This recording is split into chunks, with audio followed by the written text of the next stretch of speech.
Welcome back to the Minnesota Gophers Dynasty. It's a rivalry week as Minnesota hosts the Iowa Hawkeyes in their annual battle for the Floyd of Rosedale. Minnesota is a perfect 5-0, entering at number 3 in the country. Minnesota's coming off of a great offensive performance last week with a 47-30 victory over the Indiana Hoosiers, but the defense didn't have a very good game and they primarily struggled against the run. Iowa is more of a passing team as they enter with the second-rated passing offense and the 5th highest scoring offense with 42 points a game. We need much better play this week from our defense as they're on the field to start the game. Iowa runs with Jake Patton, who runs right up the middle for a gain of 3. The quarterback is dual-threat senior Brad Scott, and he hands off again to Jake Patton, this time picking up 6. 3rd and 1.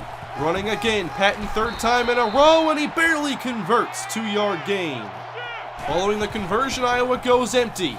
Scott steps up, looks to take off, and he meets Brian Weaver, and it's his 7th sack on the season. High formation on 2nd and long.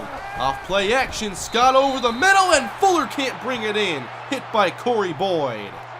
The incompletion sets up 3rd and 12. Scott, facing a 4-man pressure, finds Brady over the middle, and it's only a gain of 8. Minnesota's defense holds.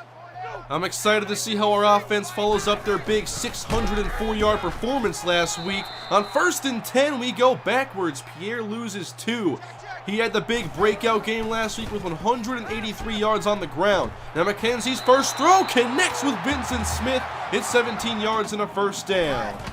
Out of the shotgun on 2nd down, and Pierre runs inside. Shedding a tackle. Pierre across the 40, and it's a pickup of 17. Pierre had 33 yards after contact last week and 3 runs of 20 yards or more. Now a quick throw from McKenzie out to Terrence Johnson. This results in a gain of 6 that sets up 3rd down. Twin tight ends out of the pistol. Fake to Matt Pierre, and McKenzie has a wide open man. A spin move from Marcus Williams as he has the conversion. 2nd and 6 out of the diamond package. Again, the fake to Pierre. Wide open in the flats. Here's T.J. Jackson, and he lost the football, and the Hawkeyes have recovered. A promising Gophers possession ends in the red zone as Jackson tried to stay on his feet, but a big hit knocked the football free, and Iowa will take over. Still scoreless. Hands off Jake Patton, and he stays on his feet after first contact and picks up 8 yards. Brad Scott, 14 touchdowns, no interceptions on the season, and here he's complete to Owen across the 30, wrapped up by Harper. It's a gain of 9. The man in motion is Townsend. To the air is Scott, good protection. He wants to run, and he escapes the defensive lineman and gets into the 2nd level for a gain of 8. Scott already showing his likelihood to run. 2nd down, he's going to run again. Off tackle across the 50, and a big hit by Bennett brings him down after a pickup of 9. 3 runs in the 1st quarter for Scott. Back to pass on 1st and 10, and he does throw short, but Patton can't escape Vincent Walker, and he maybe gained a yard. Out of the gun on 2nd down. Again throwing. Short throw caught by Fuller, and McClelland is all over it. Some dink and dunk throws make it 3rd and 8. Scott, deep drop, pressured, and he goes down! This is what we have to do today. Pressure Brad Scott and don't let him escape. Greg Kelly with the sack, but pressure also applied by Brian Weaver.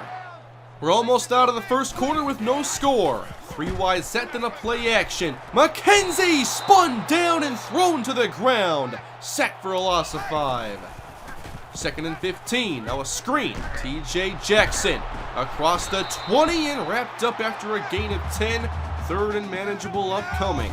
2 receivers left. More play action, but McKenzie blitzed, and he's hit as he throws, and it's incomplete. Great blitz by the linebacker.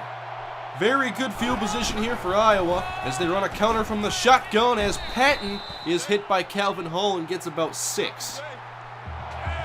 3rd down and inches, lining up in the I. Power run right, it's Jones on the carry. Open space and a 1st down picked up shy of the 30-yard line. I formation once again. This time it's a toss, and Patton looking to get to the outside, but wrapped up and brought down by Jonathan Starks. At the 29-yard line, shotgun snap to Scott on 3rd down. Taking off with some room, and Scott has the 1st down. He slides ahead. We may have to think about setting up a spy.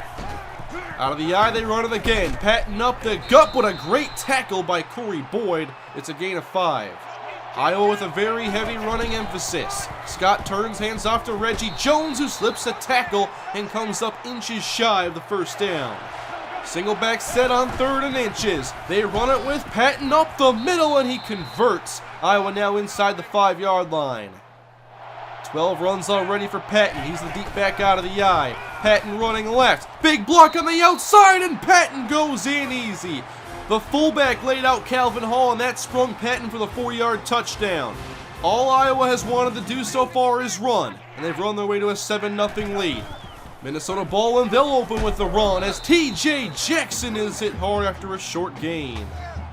Offset pistol set, and more play action. McKenzie can't roll out completely, and the pass is almost picked off by Mullins. Good coverage on Smith. This time McKenzie out of the shotgun with Pierre and Jackson. Clean pocket and a dump off to Jackson, but he can't bring it in. It's a quick go for 3 and out. The nation's second-rate passing offense has not passed much today. They haven't gotten the big gains with Patton, but they've been very consistent. Here's Patton off tackle to open the drive. Finally corralled by Minnesota at about the first down marker, and indeed he converts. Out of the gun, again Patton, the workhorse in the first half, but no room this time. Tony Hunter shuts down the running lane. 2:35 to go in the first half. Now a screen on 3rd and 7, but Scott takes off and he's caught from behind. He's sacked by Vincent Walker. This was supposed to be a screen to Reggie Jones, and he definitely would have had some room. Scott thought he could get the yards, but a great play made by Walker ends the drive. It's still 7-0. McKenzie on 1st and 10 finds Vincent Smith short. That's a gain of 7. Split shotgun set, it's 3rd and 2. Back to the air, McKenzie to Parker, and he couldn't hang on. It's incomplete. Very disappointing first half for the Gopher offense.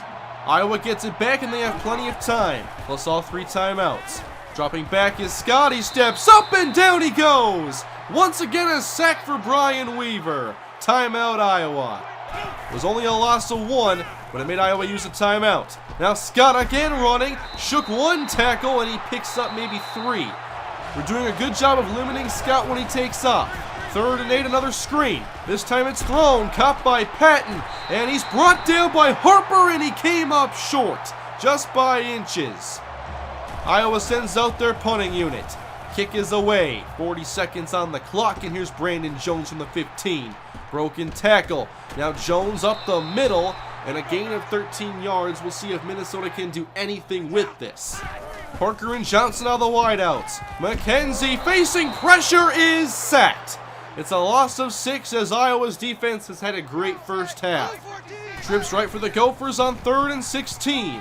McKenzie to the middle, and there's Johnson. It's enough to convert. Gain of 19. 9 seconds on the clock. Minnesota has 1 timeout left. Andy McKenzie throws, and it's intercepted by McGill. He'll have the football in Gopher territory just inside the 40-yard line. McKenzie trying to throw over the middle, again to Terrence Johnson, but good coverage by McGill, and now Iowa will attempt a long field goal. Just ahead of halftime, a 56-yard try, and this goes straight down the field, and no good. The score remains 7-0 in this very low-scoring, defensively focused matchup. After all the scoring last week, I didn't think we'd have a game like this today, but when these two teams get together, the point totals tend to be a little bit lower. Iowa's done a good job of pressuring Andy McKenzie, and they forced 2 turnovers. Minnesota, on the other hand, has neutralized Brad Scott's ability out of the pocket and limited that offense to only 7 points. Iowa will kick off to open the 3rd quarter, and we're underway. Booming kick sends Brandon Jones deep in his own end zone, and he takes it out. The speedy receiver to the 20 and not much further. So the Gophers have an 80-yard field ahead of them, and they haven't moved the ball well since their opening drive. Pierre carries on 1st and 10, staying on his feet. Good job by Pierre getting extra yards on most of his runs. Gain of 6. 2nd and 4, and again fed to Matt Pierre. Good cut to the middle. Pierre makes another move, and he is finally brought down across the 45. This guy has fantastic change of direction, and that's going to help him create a lot of big runs despite not having great speed. Now in Iowa territory, 2nd and inches, dumped off, and here's Pierre in the passing game making a play. 3 yards and a Minnesota first down. Iowa in their nickel defense, and it's time for more Matt Pierre. On the ground, he is hit by multiple defenders. This time he gains 5. Minnesota on the edge of field goal range. More play action, but Iowa has shut down the bootlegs, where they forget to cover Vincent Smith, who continues to fight his way into the red zone. 25 yards on this play. Good throw by McKenzie to at least get it there, and Vincent Smith does the rest. The Gophers are close to scoring their first points. Quick screen, Martin Parker, and wrapped up. He couldn't make anybody miss. It's a loss of 2. 5 wide on the field on 2nd and 12. Andy McKenzie to Nick Wilkerson, who took a big hit. Gain of 2. 3 receivers left, and Martin Parker isolated right. On 3rd down, McKenzie finds Parker, and it's a touchdown!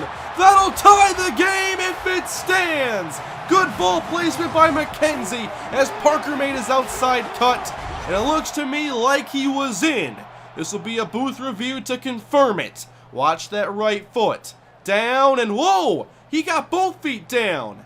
The call on the field stands, and it would have been good in the pros. We're all tied up at 7. Good drive by Minnesota. Brad Scott here in the 3rd quarter wants to run again, and we're all over it. Brian Weaver cannot be stopped. 3 sacks on the day gives him 9 on the year. Now 3rd and 7, here's Scott again, taking off across the 30, and he's close. They give him a favorable spot, and it's an Iowa first down.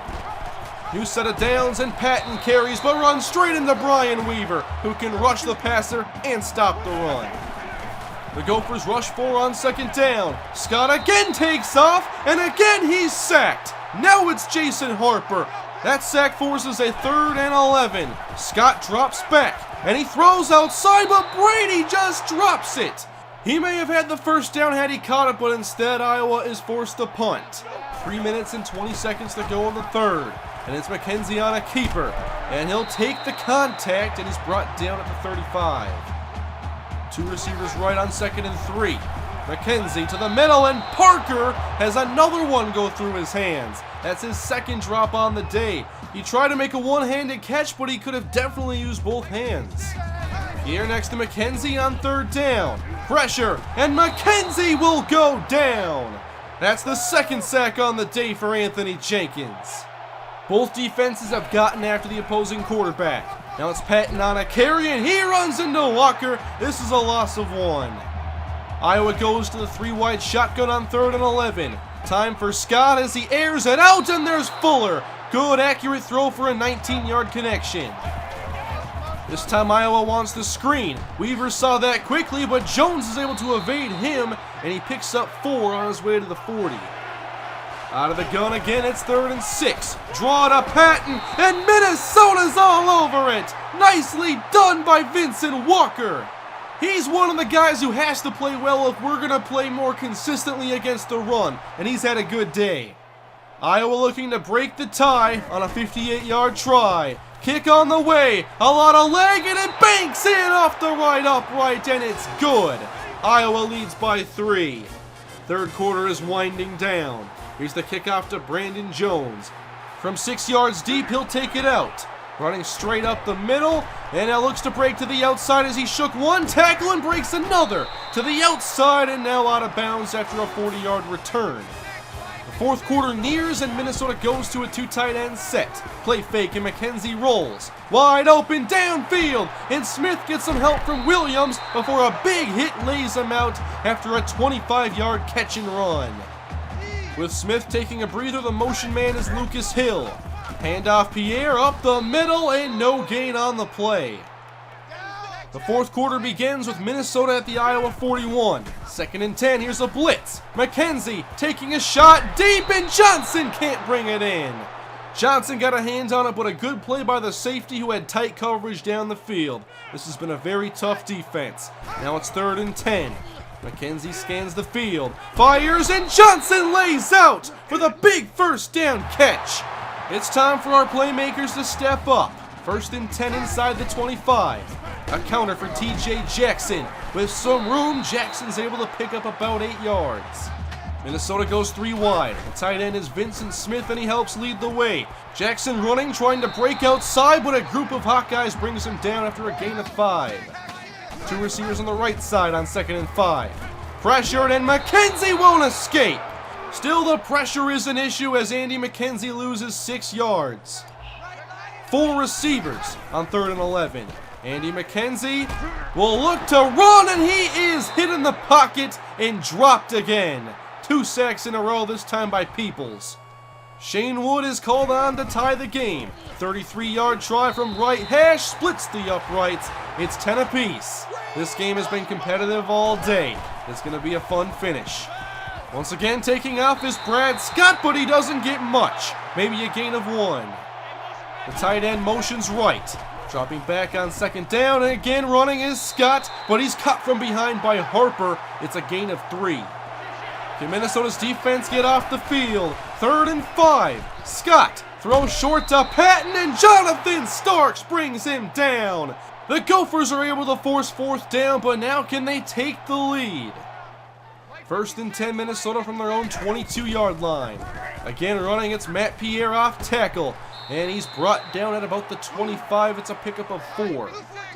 Lined up in the offset pistol set, it's TJ Jackson, who's met in the backfield and goes down for a loss. About a loss of 1 on the play, and that forces another critical 3rd down. Jared Rollins by himself on the left side. Iowa blitzes, and McKenzie will drift out of the pocket. Chase to the 20, and he turns upfield. McKenzie gets the 1st down, and the drive will continue. After the big run, Minnesota at their own 38. Matt Pierre running, and he's brought down from behind after a gain of 5. The outside corners line up tight. McKenzie on 2nd down, pressured again. Chase to his right, and he's sacked. Just got a hold of the ankle, and McKenzie loses 8. That's the 2nd on the day for Peoples, and it forces yet another big 3rd down for the Gophers. They line up with the same personnel. McKenzie on 3rd and 13 takes a shot down the field, and Parker makes the catch. He's gone. The Gophers take the lead on a 66-yard touchdown. On 3rd and long, the Gophers look to their deep pass game, and Martin Parker blazes down the field and has his 2nd touchdown on the day. Now less than 2 minutes to go. Can the Gophers hang on? Brad Scott back to pass, and he hooks up with Brady. That's a 1st down catch as he works his way across the 40 for a gain of 16. Good start to this drive for Iowa. 1:32 to go. Scott running and cut from behind. Once again, it's Brian Weaver. That's 4 sacks today. Scott back to pass on 2nd down. Floats one to the outside. That's caught again by Brady, and enough for a 1st down. Scott under center. Short drop, quick throw, and almost picked off by Vincent Walker. He had it hit his hands. Just over 1 minute to go in the game. From an empty backfield set, Scott throws short. Pass is caught by Townsend, good for 5. Iowa needs the 35-yard line for a 1st down. Scott taking off and runs into trouble, and he's sacked again. And it's Brian Weaver's 5th sack on the day. Minnesota can end the game right here. 4th and 6 for Scott. Short throw caught by Patton, and he's brought down by Joe Preston, and that'll end the game. The Gophers will win 17-10, and they keep possession of the Floyd of Rosedale. Last week's game was all about offense. Today it was the defenses taking center stage. Just a 17-10 score is your final, and it was the biggest play on the day, a 66-yard touchdown from McKenzie to Martin Parker that proved to be the game-winning score. I'm definitely impressed by the defense. They played a poor game last week, but stepped it up when we needed them this week. And how about the day for Brian Weaver? 5 sacks on Brad Scott. That's 5 of the 8 as a team. One thing that really surprised me today was the lack of passing from Iowa. Brad Scott didn't have much interest in just staying in the pocket and making throws against our defense. Instead, he looked to run when there wasn't always a lot of pressure, and he would get himself into trouble. It was definitely a team effort to stop Brad Scott, as Brian Weaver, of course, had the 5 sacks, Vincent Walker had a sack and 3 tackles for a loss combined, and I think Jason Harper may have played one of his best games as a Gopher with 7 tackles. That's a really good number for a 4-3 defensive end, and he chased down Scott multiple times. Brian Weaver's day is good enough to give him the Defensive Player of the Week honor, as Minnesota moves to 6-0 on the season at the midway point of the regular season. Next up, the Gophers take on the 1-4 Northwestern Wildcats. Northwestern has had a very tough schedule so far, facing 4 ranked opponents. They did beat one, Navy, back in week 2, but they're currently on a 3-game losing streak. That brings an end to week 6. The Gophers are victorious again, and this game was game number 100 in the Minnesota Gophers dynasty. 66-34 is the overall record, and this year Minnesota is perfect. We'll try to keep it that way next week against Northwestern. Thank you guys for watching. I hope you enjoyed today's video. If you did, please leave a like and comment below your thoughts on today's game and the upcoming matchup. Subscribe for more Minnesota Gophers Dynasty if you have not already. And I'll see you guys against the Northwestern Wildcats in Week 7. Have a great day.